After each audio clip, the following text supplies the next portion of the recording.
Bonjour et bienvenue sur la chaîne de Citoyens Lucides. Nous sommes aujourd'hui dimanche le 28 février 2021. C'est à mon tour de commenter un article qui est sorti il y a de ça quelques jours concernant une entrevue que François Legault a donnée au Journal de Québec. Alors l'article s'intitule Un an de pandémie, François Legault ne voit pas comment il aurait pu faire mieux. Le gouvernement Legault reste populaire malgré le triste bilan du Québec face à la pandémie. Le premier ministre croit que cette situation s'explique facilement. Les Québécois savent que les gouvernements précédents ont négligé les CHSLD. L'article est écrit par un certain Charles Lecavalier. Malgré un bilan de plus de 10 000 victimes après un an de pandémie, François Legault ne voit pas comment il aurait pu faire mieux, vu la vétusté des CHSLD, les coupes libérales en santé et la semaine de relâche survenue au mauvais moment. Qu'est-ce que j'aurais pu faire de plus, étant donné que c'est nous qui avons été les plus prudents? Laisse tomber le premier ministre en entrevue avec notre bureau parlementaire dans ses bureaux de Québec où il revient sur la pandémie qui fait rage depuis un an. Le premier ministre admet avoir été frustré par les débats scientifiques sur l'usage des tests rapides et la ventilation dans les écoles, par exemple. La science s'ajuste au fur et à mesure, dit-il. La science, depuis la pandémie de COVID-19, la science, là, on peut plus croire à ça, OK? Les scientifiques sont tellement divisés, les scientifiques nous ont tellement dit n'importe quoi, que je pense que dans des situations comme ça où on se rend compte finalement que c'est la mère nature qui a le dernier mot sur tout, la science nous a prouvé qu'elle était totalement incapable de pouvoir nous aider dans ce genre de situation-là, OK? Il maintient que sa décision de privilégier les tests PCR plus précis et celle de recommander l'ouverture des fenêtres plutôt que d'installer des purificateurs d'air dans les écoles étaient les bonnes. Encore là, les fameux tests PCR qui sont réglés entre 40 et 45 cycles qui sont vraiment beaucoup trop précis. Là, effectivement, il dit que les tests rapides, il les aime pas parce qu'ils sont pas assez précis à son goût. Tu sais, ce qu'il voulait, lui, là, c'était de continuer à payer à peu près 100$ par test, que la campagne de test nous a coûté en moyenne entre 2 millions et 4 millions de dollars par jour pour trouver l'équivalent d'à peu près 80% d'asymptomatiques, des gens qui, dans la plupart des cas, ne transmettent même pas le virus.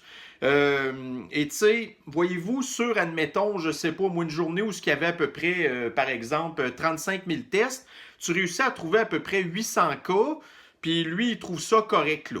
Tu sais, non, vraiment, là...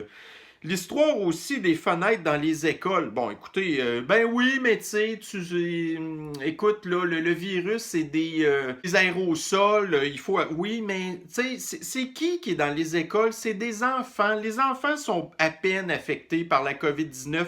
Il n'y a absolument aucun enfant qui est décédé de la COVID-19 au Canada. Puis là, regardez, ouvrir les fenêtres dans des écoles en plein hiver, vous trouvez ça brillant, vous? C'est quoi, les enfants? Moi, j'en ai pas d'enfants, mais les enfants, quoi, là, ils étaient obligés de faire leur cours avec leur manteau d'hiver, puis leur mitaine, puis tout ça? Tu sais? Non, vraiment pas, là.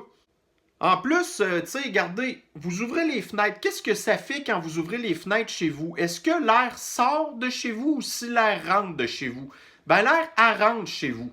OK? Fait qu'au lieu d'avoir, par exemple, un système de ventilation qui va tirer l'air, donc c'est-à-dire emmener les aérosols avec lui, ben là, dans le fond, tu fais rien qu'ouvrir la fenêtre, puis là, ta porte de classe devait être probablement fermée. Fait que tout ce que ça fait, c'est faire recycler les aérosols là dans la classe. Puis voyez-vous, il n'y a pas eu plus d'éclosions que ça. En tout cas, devant CNN toute la nuit. Mais il ajoute qu'au début de la pandémie, il écoutait parfois la chaîne américaine CNN toute la nuit, tout en lisant sur Internet tout ce qui s'écrivait sur la COVID dans le monde. CNN, la chaîne de désinformation probablement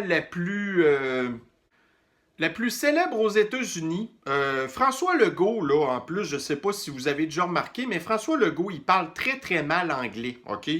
Alors non seulement il s'est scotché sur un poste anglophone qui ne comprend pas à moitié, qui ne fait que promouvoir la désinformation, puis pourquoi il s'est plugué sur CNN? Pourquoi est-ce qu'il ne s'est pas plugué sur des médias français qui ont été... Bon, écoutez, ils ont été très biaisés pour la plupart, mais qui ont quand même accueilli du personnel de la santé, des scientifiques spécialisés là-dedans qui étaient complètement contre, admettons, le discours là, du gouvernement, OK? Alors que CNN, c'est complètement le contraire. Tout ce qu'ils ont fait, c'est exactement comme au Québec. Ils ont fait dans la collapsologie tout court.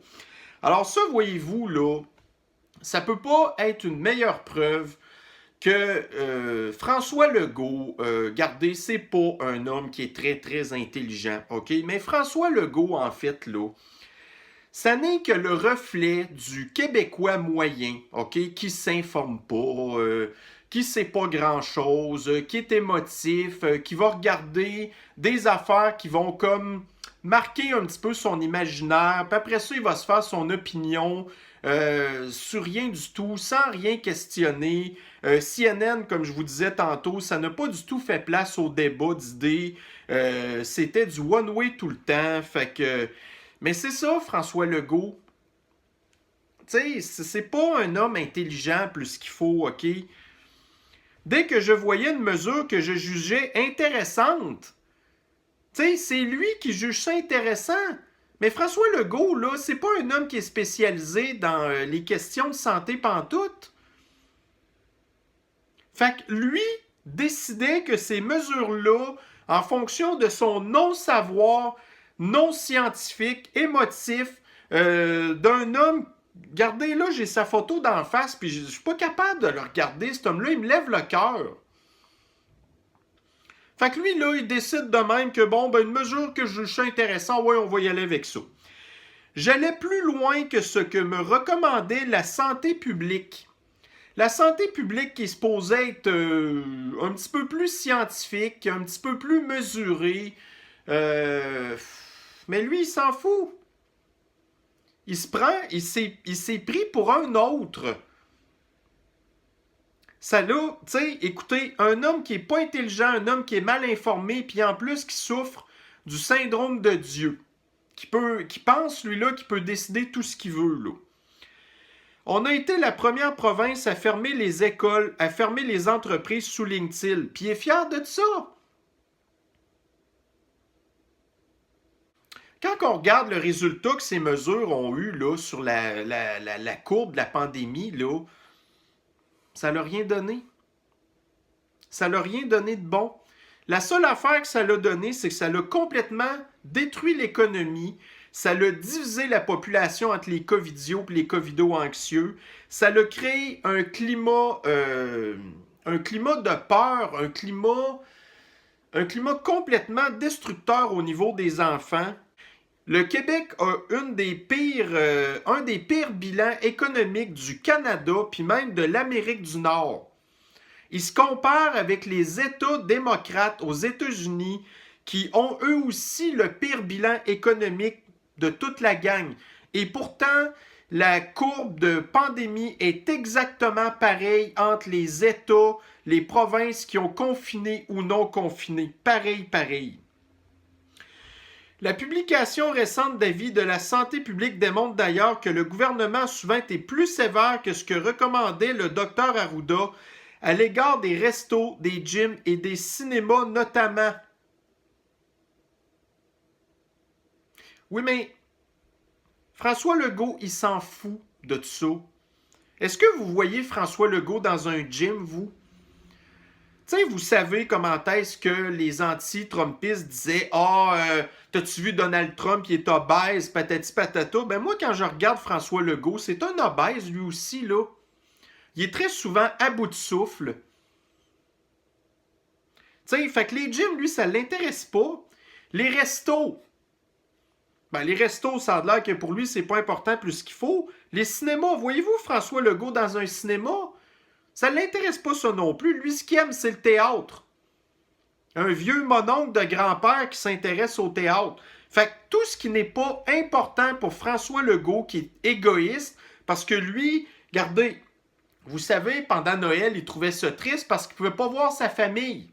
Il nous a parlé pendant 3-4 minutes de temps comment est-ce que lui trouvait ça important de voir sa famille pendant Noël, sans jamais mentionner que c'était important pour le Québécois moyen. OK? Fait que lui, d'avoir fermé ces affaires-là qui ne le concernent pas, il s'en fiche complètement.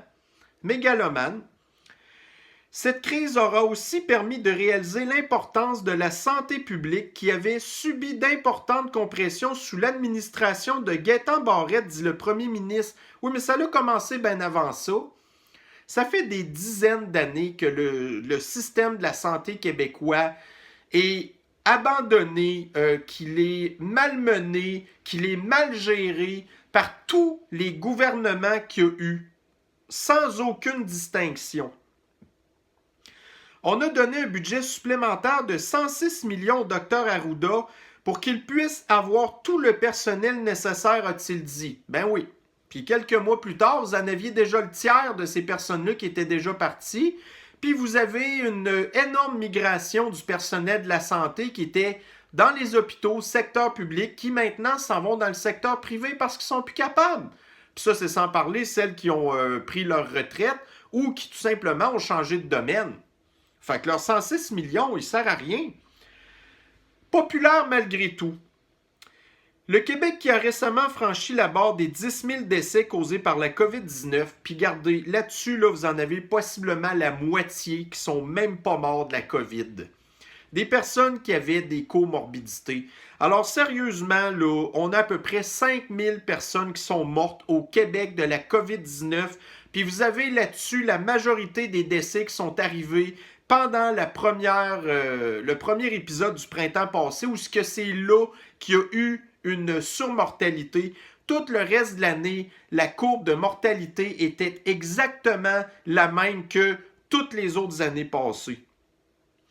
Compte près de la moitié de tous les morts du Canada, mais c'est normal.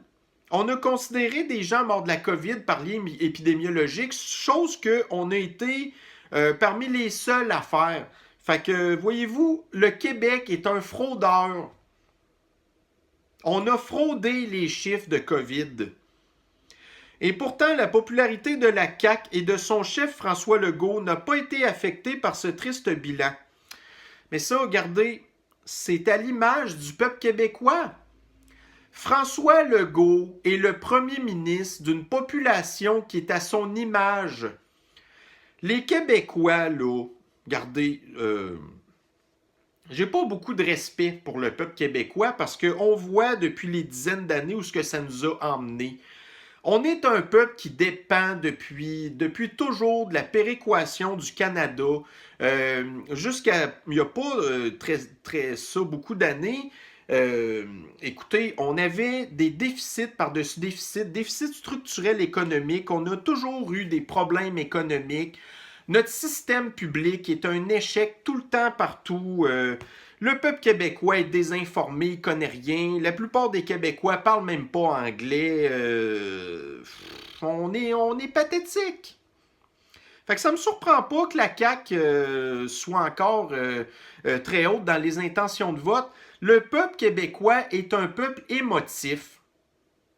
C'est un peuple qui n'a absolument rien entre les deux oreilles, OK? Puis je peux pas dire que oui, c'est sûr qu'il y en a des exceptions là-dedans, mais quand on voit qu'est-ce qui s'est passé avec la pandémie, OK?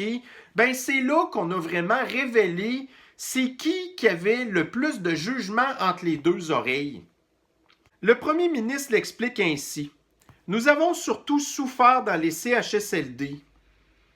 Et tout le monde sait que les centres d'hébergement longue durée ont été l'angle mort de beaucoup de gouvernements, dit-il.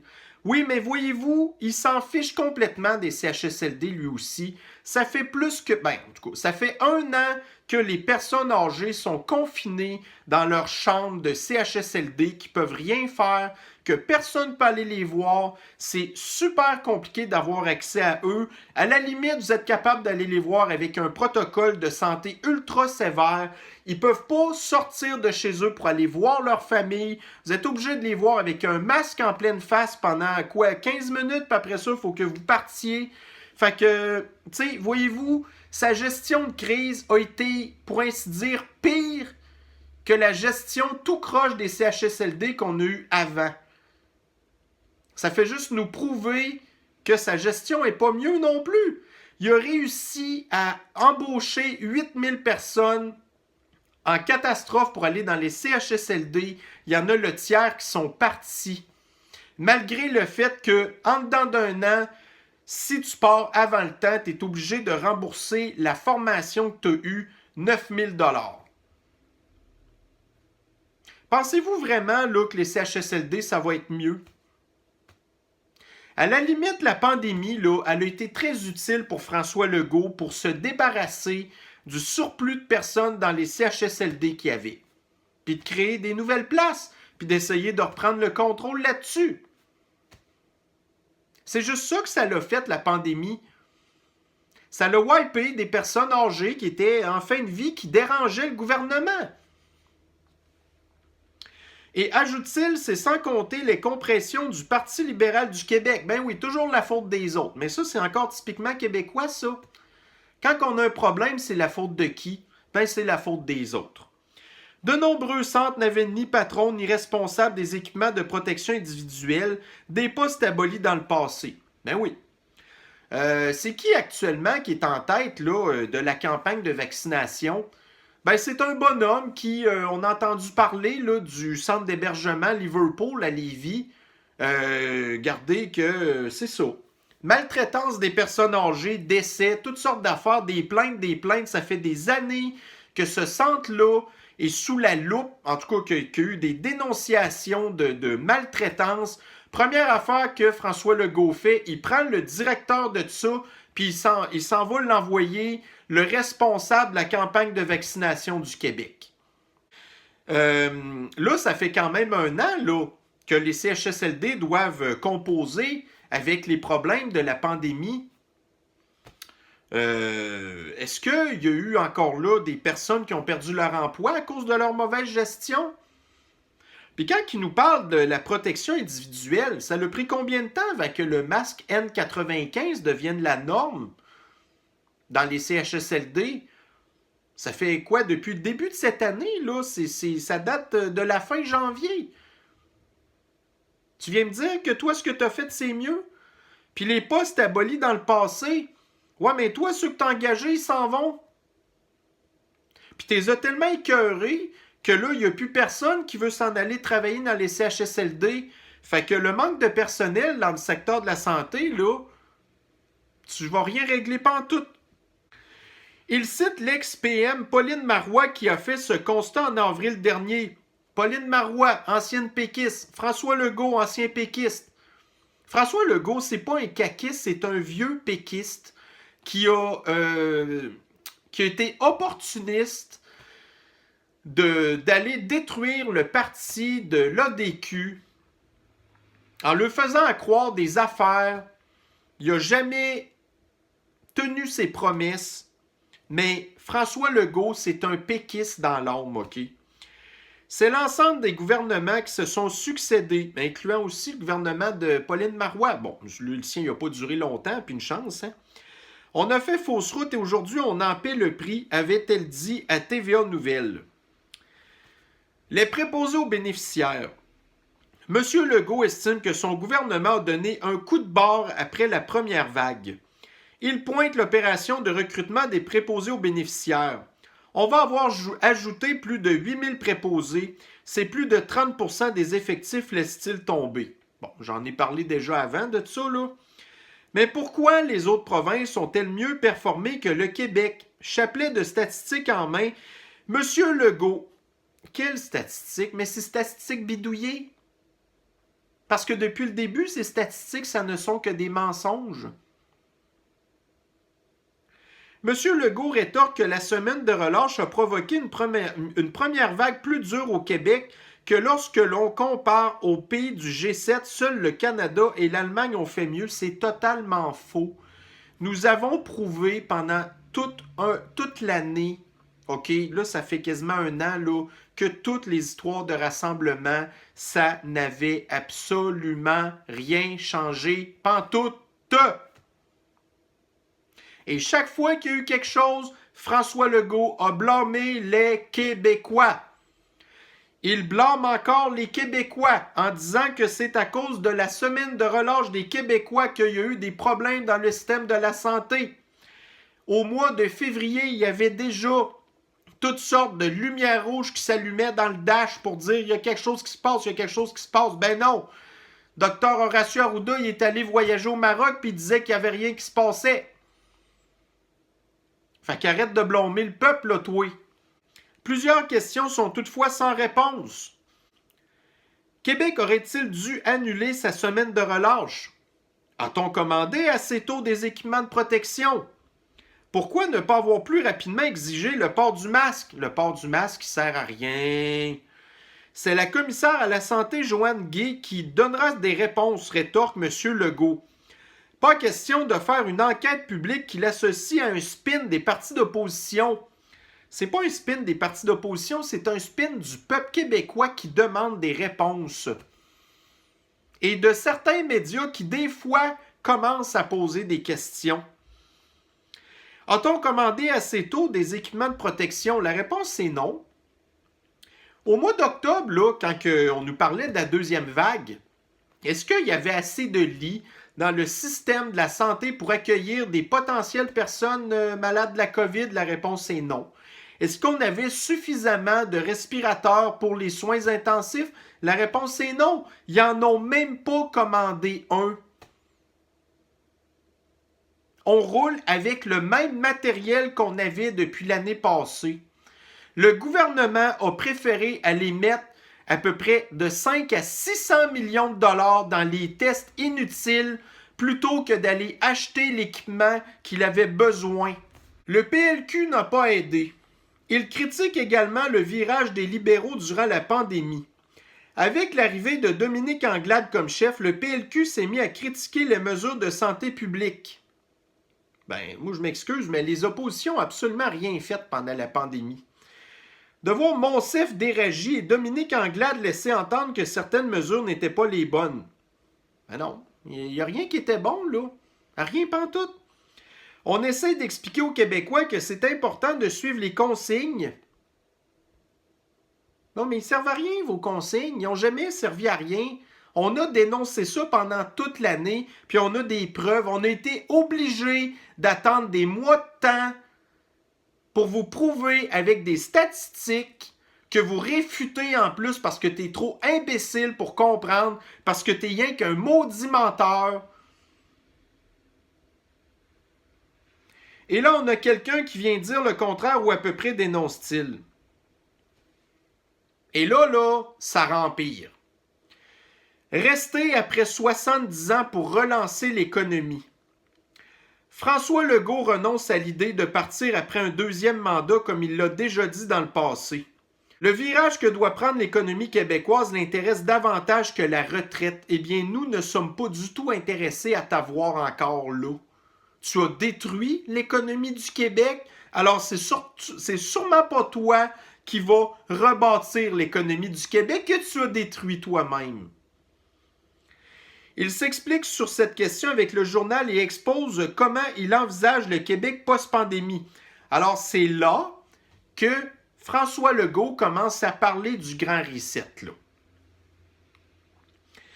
Vous avez déjà dit dans le passé que vous ne souhaitiez pas vous éterniser en politique. Pourquoi ce changement?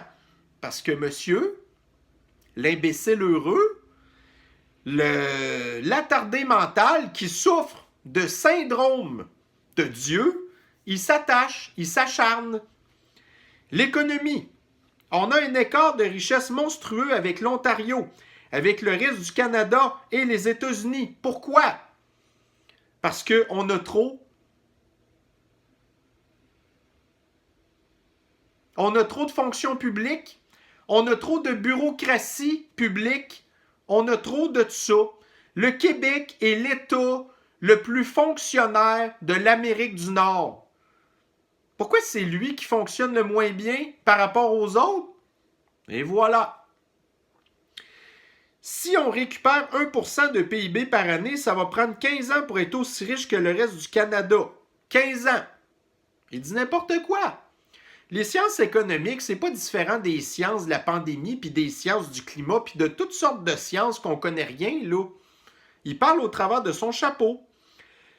Être aussi riche que le reste du Canada, arrêter de recevoir 13 milliards de péréquations, ça va prendre 3 ou 4 mandats. Je ne dis pas que je vais en faire 3 ou 4 mandats. Ce que je dis, c'est que je suis ouvert. Ben nous, on n'est pas ouvert. Puis tu vas le voir aux prochaines élections. C'est certain là, que les espèces de Québécois, là, qu'on n'a pas de quoi être fiers d'être Québécois, qui vont continuer à voter pour toi, mais aux prochaines élections, tu n'auras plus de majorité, là, selon moi. Moi, d'après moi, là, tu vas te retrouver peut-être minoritaire, puis tant mieux. Puis tu auras les oppositions qui feront pas grand-chose de bon, mais au moins qui t'empêcheront de faire rien que de la marde. Ça va dépendre de ma santé. Ben moi, regarde. Là, je suis sur YouTube, là. Ma chaîne est monétisée, je peux pas dire ce que je veux. Mais là, ce que je viens de dire là, imaginez-vous qu'est-ce que je veux dire en arrière de ça. OK? Je vous laisse libre cours à votre imagination. Qu'est-ce que j'en pense vraiment de qu'est-ce que je pense qui devrait arriver à François Legault? Si je suis en santé comme aujourd'hui, je vais rester. Bon, mais ta santé mentale, elle va pas bien, mon ami. T'es un attardé mental. Mais à un moment donné, j'ai 63 ans. C'est drôle, mais j'y en donne facilement 10 de plus. Donald Trump a 74 ans, puis il est plus allumé que lui. 63 ans, c'est même pas l'âge de la retraite au Québec, et ce gars-là se conduit comme un retraité de 75 ans. Je vais être comment dans 10 ans, à 73 ans? Je ne sais pas. En tout cas, moi j'aime autant mieux le savoir, mais je suis pas sûr que toi tu veux savoir qu'est-ce que je pense vraiment, tu sais. Est-ce que la victoire de Joe Biden, qui est devenu président des États-Unis à 78 ans, vous a inspiré? Ben oui, la fraude électorale des États-Unis, toi. Biden qui souffre de démence avancée, d'Alzheimer, il ne sait plus pantoute où est-ce qu'il est. Mais ça, c'est une inspiration. Je ne sais pas si ça m'inspire, moi, mais ça en inspire autour de moi qui me rappelle cet exemple. Fait que voyez-vous, Joe Biden est un modèle pour François Legault. Je ne sais pas comment je vais être en forme à 70 ans et à 75 ans, mais il reste beaucoup de travail à faire. Ben oui, mais t'as tout détruit. T'es pas l'homme de la situation, là. T'as pris le bulldozer, t'as détruit, puis après ça, tu penses que c'est toi qui vas être capable de reconstruire quelque chose alors que c'est toi qui l'as détruit. On a une nouvelle économie à mettre en place dans les technologies de l'information avec le télétravail, la vente en ligne, toute l'innovation s'est accélérée. Voilà, grand reset. Quel a été l'impact de la pandémie sur cette décision? Avez-vous l'impression de vous être fait voler votre premier mandat? Non. Je regarde tous les engagements qu'on a pris en 2018. Je crois qu'on va tous les respecter d'ici octobre 2022. Il n'y a rien du tout respecté, pantoute depuis le tout début. Rien du tout. On a travaillé très fort avec Pierre Fitzgibbon. Monsieur conflit d'intérêts. Et là, franchement, tous les projets qui sont en développement, ça va être le fun dans la prochaine année. Ça va être le fun pour qui? Pour toi? Parce que tu t'amuses avec le peuple qui souffre, que tu as détruit des vies, Puis checkez bien ça en 2021, comment est-ce qu'il va y en avoir des gens qui vont mettre la clé dans la porte, qui vont remettre parce qu'ils vont tout faire faillite.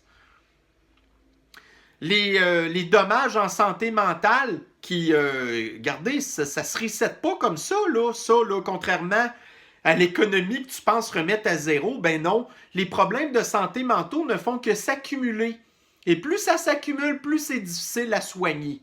Sans parler du restant système de la santé avec les listes d'attente qui ne cessent de s'allonger. Je trouve ça très excitant. Ben ça, mon gars, t'es un psychopathe. Il n'y a personne qui trouve ça excitant, qu'est-ce qui se passe présentement à part toi.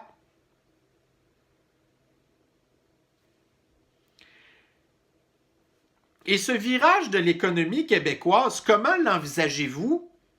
Il y a beaucoup de choses à dire.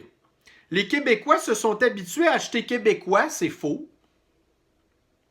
Pendant la pandémie, là, c'est qui a fait de l'argent? C'est Amazon. Mais il est tellement cave qu'il ne sait même pas. Cet homme-là est premier ministre du Québec. Il a une culture de marde. Il a des connaissances qui valent rien. Il sait absolument à rien, pas en tout.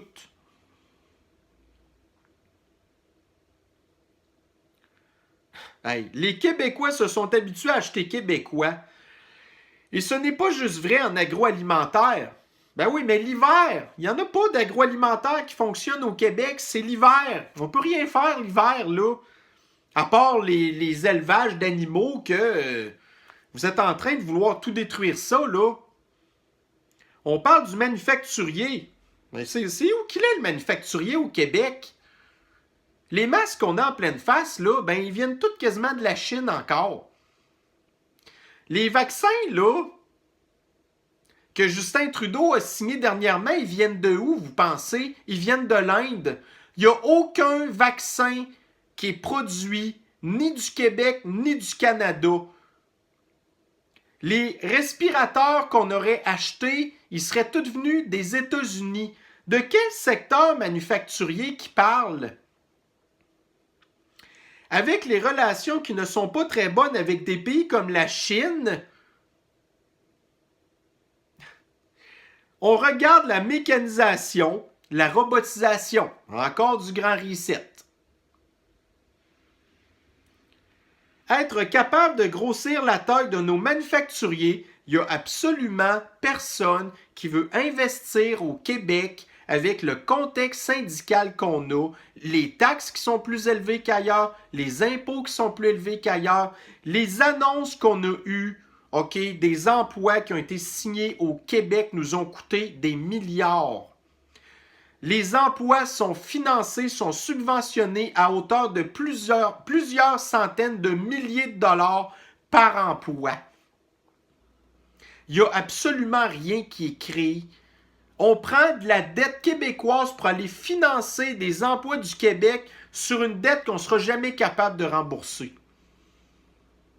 Puis quand que ça va être terminé, ben les entreprises vont s'en aller ailleurs. Être capable de grossir la taille de nos manufacturiers, remplacer des importations par des produits faits au Québec. Monsieur, il pense, lui-là, que le protectionnisme, ça peut fonctionner au Québec. Le territoire du Québec est plus gros que la majorité des pays du monde. Puis on est 8 millions d'habitants. Il y en a 40% là-dessus qui ne payent pas d'impôts. Et puis là, on est rendu avec un déficit structurel d'à peu près 20 milliards par année. Avec on ne sait pas combien d'entreprises qui vont fermer. Le tourisme est complètement arrêté. Les personnes qui vont faire faillite. Les enfants qui sont plus capables d'apprendre sur le sens du monde à l'école. Puis ça va être supposé être ça, la relève de demain matin. Des enfants qui souffrent de plein de problèmes mentaux puis de retard scolaire. C'est ça le futur du Québec? On a beaucoup parlé de pénurie de main-d'œuvre dans les dernières années. Y aura-t-il assez de travailleurs? Alors, il parle d'immigration, là. On va avoir besoin, je n'exagère pas, de dizaines de milliers de personnes en technologie de l'information. Ça intéresse qui, ça? Est-ce que ça l'intéresse des dizaines de milliers de personnes d'aller travailler dans les technologies de l'information? La réponse, c'est non, parce que c'est plate en sacrament. Je travaille avec le ministre du Travail, Jean Boulet, pour requalifier des travailleurs. Encore des termes qui sont en rapport avec le Grand Reset, la requalification des emplois. Il y a beaucoup de gens qui travaillaient dans les magasins qui ne retrouveront pas leur emploi. Ben non, parce qu'encore là, les magasins, dans le Grand Reset, ça n'est pas des emplois ou des secteurs de l'activité qu'ils trouvent importantes. Alors, on va prendre la main-d'œuvre des commerces, puis on va aller les envoyer dans les technologies de l'information. Les entrepreneurs qui avaient des commerces, ben non, on n'aime plus ça, l'entrepreneuriat au Québec, parce que nous voulons contrôler la vie de la population. Vous allez vous en aller dans des technologies de l'information, travailler dans quelque chose qui a absolument rien de satisfaisant, ni absolument rien de tangible. Moi, j'ai travaillé dans un domaine, là, pendant 20 ans presque, où ce que j'ai travaillé dans quelque chose qui n'était pas tangible. Est-ce que je trouvais ça satisfaisant de travailler là-dedans? Non. Je ne l'aimais pas, mon travail. Mais ça payait mes comptes. On regarde pour mettre des incitatifs pour que des gens qui ont perdu de façon permanente leur emploi, et ils ont perdu leur emploi de façon permanente à cause de quoi? À cause de toi. Tout ce que tu voulais, là, c'était détruire l'économie du Québec pour implanter le Grand Reset. Vous avez vu tantôt, ils trouvent ça excitant. Et voilà. On regarde pour mettre des incitatifs pour que des gens qui ont perdu de façon permanente leur emploi dans des magasins de détail se requalifient dans les technologies de l'information.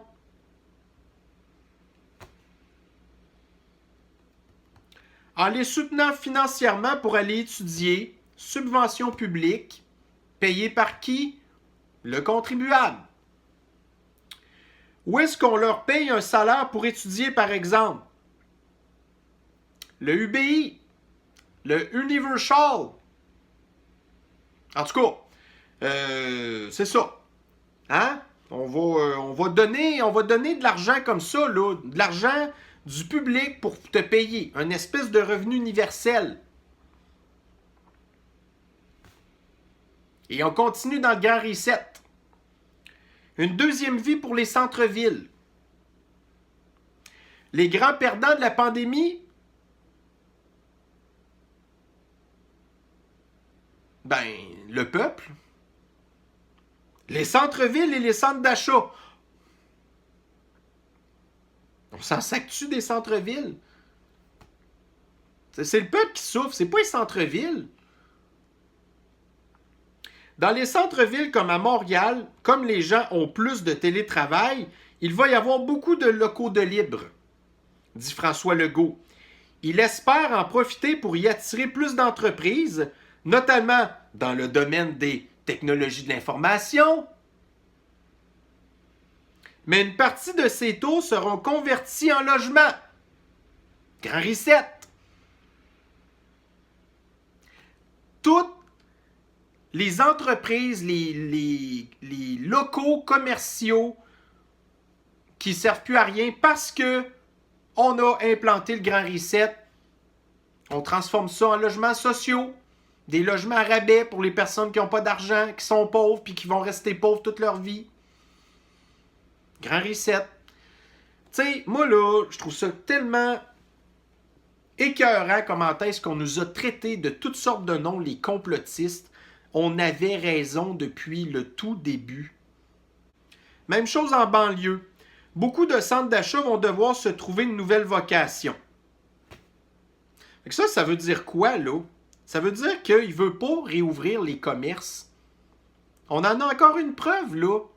Il va tout faire en utilisant le fascisme sanitaire pour empêcher les commerces de réouvrir. Il fait tout pour qu'ils viennent qui crèvent complètement. Écoutez bien ça. Après les avions, les satellites.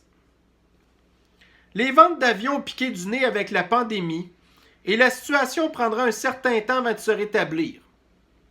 Ah, mais les avions, c'est le tourisme. Le tourisme, c'est pas bon parce que ça rend les gens de bonne humeur. Le tourisme, c'est pas bon parce que c'est de la pollution. Les avions, ça émet des gaz à effet de serre. Fait que c'est sûr que, regardez, en empêchant le tourisme, ben les ventes d'avions, les ventes d'avions ont planté. Hein? Pour soutenir sa filière aéronautique, le Québec doit se tourner vers les satellites. Les satellites pour faire quoi?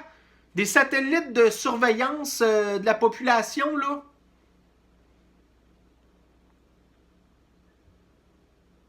On va aller polluer l'espace à la place. La récente annonce d'un appui financier au projet de Lightspeed n'est que la première étape dans cette aventure, dit-il. Les satellites. Le télétravail, bon pour les régions. Avis aux travailleurs qui s'ennuient de leur bureau. Le télétravail est là pour rester. Du moins dans la fonction publique. Fait que les gens qui n'aiment pas le télétravail, là, que ça ne leur fait pas, ben vous êtes fait. Vous êtes condamnés à rester chez vous pour toujours. Puis encore là, le télétravail, c'est du grand reset. C'est l'enfer. Le secrétaire général du gouvernement, Yves Ouellet, a reçu le mandat de revoir tous les besoins de locaux dans les prochaines années pour l'État québécois. On a déjà promis en campagne de transférer 5000 emplois en région. Peut-être qu'on pourra en faire plus que ça. Avec le travail, ça va être plus facile de travailler en région plutôt que de travailler à Québec, dit-il. C'est pas Québec le problème, c'est Montréal. Alors, c'était ça l'article. Donc, voyez-vous, tu sais, quand je vous disais dans d'autres vidéos que François Legault est un disciple du Forum économique mondial puis du Grand Reset, là, ben, cet article-là en est la preuve de A à Z. Mais le peuple québécois est bête et il l'oublie. On va arriver aux prochaines élections en octobre 2022, puis ils vont tout avoir oublié. Fait qu'il y a encore des gens qui vont revoter pour la CAQ. Il y a des gens qui font partie des covido-anxieux puis des sans-génie qui vont revoter pour la CAQ. Mais c'est ça le peuple québécois. C'est une bande d'ignores, des sans-génie qui sont pas mieux que le premier ministre qu'ils ont élu, qui est exactement à l'image d'eux. Le peuple québécois, regardez, c'est un peuple de losers. C'est pas compliqué. Qu'est-ce qu'on a fait de bon? On n'a jamais rien réussi. On est toujours à la traîne des autres, puis tout ce qu'on fait, c'est qu'on est un petit peu comme nos cousins lointains français, puis on fait juste chialer, mais on fait rien. On subit. Puis on a ce qu'on mérite. Et voilà. Fait que c'est ça. Ce qui est le pire là-dedans, ben, c'est les gens qui votent pour François Legault puis qui se plaignent. Mais regardez, ces gens-là ne s'informent pas. Ils savent rien. Comment voulez-vous les blâmer de quelque chose? Ils savent rien. C'est des innocents.